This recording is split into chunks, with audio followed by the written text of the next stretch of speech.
let's go to the third out. We have an exciting Braves-Dodgers series, Dalton. So that's going to be happening in Los Angeles.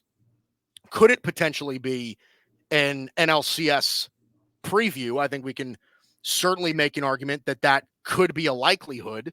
I see where I'm looking at the moment, right? I rely on the app, The Score, for a lot of my stuff. I like the way that they lay things out. But they also don't have all the pitching matchups slated for that series. So what are these pitching matches? I see Charlie Morton and Gavin Stone on Friday, but I don't get anything after that. So what's the rest of the series look like? Yeah, so Friday we've got Charlie Morton and Gavin Stone. Saturday we've got Bryce Elder lining up against Tyler Glasnow. And then Sunday we've got Max Fried and James Paxton. By the way, shout out ESPN choosing Giants Phillies over Dodgers Braves for their Sunday night game.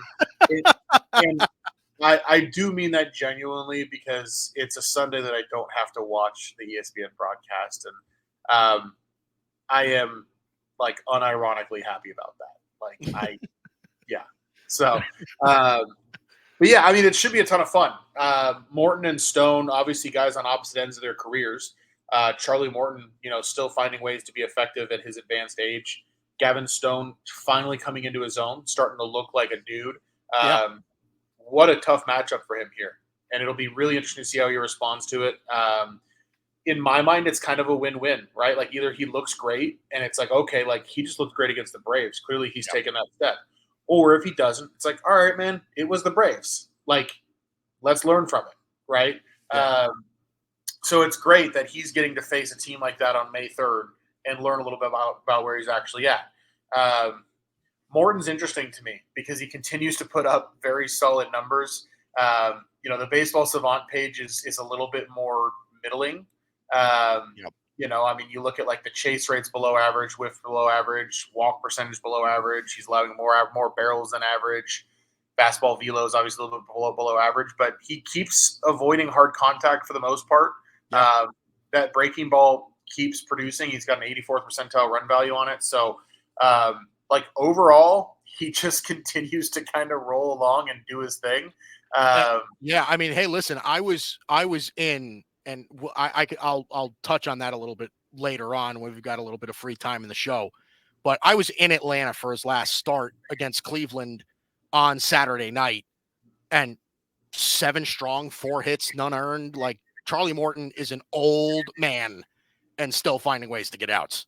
Yeah, he still throws like 96. Like it's kind of wild. Well, the fastball is down a little. He's averaging 93.8 this year off 94.5 last year, so it is starting to dip a little with his age, which makes sense. Still mid 90s though. At 40 years old, still mid 90s, dude. He still gets on you. That's another one that'll be interesting too, right? I mean, you have a guy who like it's all about pitchability with him. Yeah. And against this Dodgers lineup and what they do to righties, like he better be good. So that game Friday night, I could see both pitchers pitching well. I could see both pitchers getting hit around. Should be a ton of fun. I think the line will probably be about a pick 'em. So that'll be cool. Saturday, you've got Bryce Elder and Tyler Glasnow. Both pitching great. I am, obviously really excited about what I've seen from Glasnow. I was at his I was at his start 2 starts ago when he pitched at Dodger Stadium against the Mets and threw the 8 shutout innings, and it was just electric. And I loved seeing his emotion when he finished that 8th inning. Yep. I didn't think that Roberts was going to let him finish that inning. So that was awesome. So, yeah, I mean, just a ton of fun. Elder's fascinating to me for the Braves. Like, this is a guy who now 2 years in a row puts up great numbers, and none of the like advanced stuff says that he's great. Like, he's 3rd percentile in K percentage. Doesn't really get anybody to miss. He doesn't really miss any bats. Doesn't get anybody to chase. The expected ERA for him is 4.26, despite his actual being 1.5. I'm just like, this is not a dude who like I'm wanting to trust. But then again, it's like 2 years in a row now we've kind of seen him do this. I will say, like, he pitched pretty well at home against the Dodgers last year. Pitched pretty well at Dodger Stadium, 6 innings, 1 run in each game. So, guy seems to step up and find a way. So, hey, Bryce, you ready to get thrown off the edge? Bryce Elder looks to be the perfect anti-analytics guy. I mean, it's. I'll put it this way: analytics allows space for like statistical improbabilities to, like, it just kind of is what it is. The Astros have had guys like that, and part of it is that if you're pitching with a lead a lot, it helps. Like Framber Valdez has kind of been that way. Like Luis Garcia when he was healthy, are kind of that way. It helps when you're pitching in front of a great offense. But no, I mean, credit to him, he's finding a way. And then obviously the two lefties, Fried and Paxton on Sunday. Paxton, it's just a matter of like, can he throw strikes? Like if he doesn't walk 5-6 guys, he tends to be pretty effective. And then Max Fried, I think, is finally starting to put it together after a rough start. Yeah, I mean, Max Fried, Max Fried's an interesting matchup here just because you're exactly right. He did not have a great start to the season. His last 2 starts, he's been very, very good. And here's really the interesting thing about Max Fried against the Dodgers. I mean, you said it a lot during the preseason. You want to find a way to neutralize the Dodgers bats. Throw lefties at them, right? Yeah, it's kind of the only shot you have. Yeah. So, and Max Fried is maybe as effective as a left-handed starting pitcher as in the game as you can get. So that's going to be an interesting one. I mean, that's going to put a lot of pressure on James Paxton too, because that looks like, to me, it's going to be one of those games where you're going to need to pitch your way out of that game. And tell me if I'm wrong on that. But yeah, I mean, with Fried, like, because I want to touch on Fried, like he's also a guy who grew up, like I grew up playing baseball against him. He's from Encino. He went to Harvard Westlake. I'm from Woodland Hills. I went to Chaminade. Those are like rival high schools in the Valley for most of our listeners who have no idea what I'm talking about. So I kind of grew up playing against him.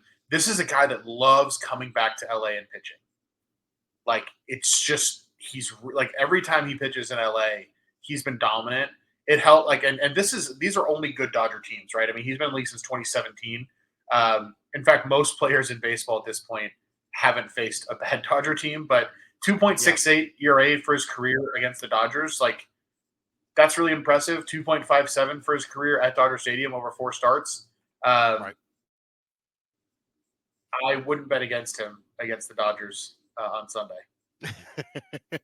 Coming from a Dodger fan, that means a lot, man. I'm so disappointed. I really thought that me taking a jab at analytics with Bryce Elder was really going to throw you off the rails more. I'm disappointed, man. I really am. No, because the reality with analytics is that like it there's a reason that error exists, right? Like, yeah, sure. And there are certain guys who find ways to succeed outside of what usually analytically leads to success. So it's a constantly changing thing.